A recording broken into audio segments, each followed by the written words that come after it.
One of the major aspects of collectivism is that it's based on the principle that the individual must be sacrificed if necessary for the greater good of the greater number. You'll find that under all forms of collectivism, whether it be Nazism, communism, fascism, socialism, or neoconism, or whatever you want to do. All of these forms of collectivism have that fundamental philosophy or ideology beneath it. Now, that sounds pretty good to many people. It sounded good to me when I was in school and learning about the greater good of the greater number. After all, we've been taught that we live in a democracy and therefore the majority should rule and all of these things, which sound very good if you don't probe too deeply. And so many people think that that's a good concept. But it's a terrible concept when you follow it to its roots. Because you see, there's no such thing as a group. A group doesn't really exist. It's all in the mind. The word group is an abstraction.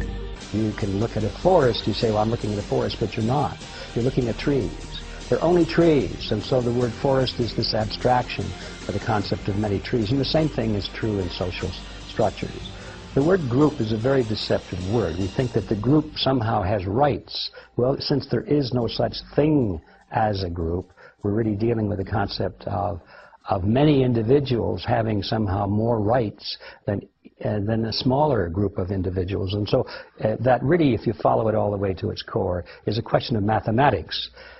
Collectivism is based on the substance that three people really have the right to tell two people what to do regardless, because there's 3 against 2. And once you boil it down to the issue of mathematics, it falls apart, because human rights are not based on mathematics.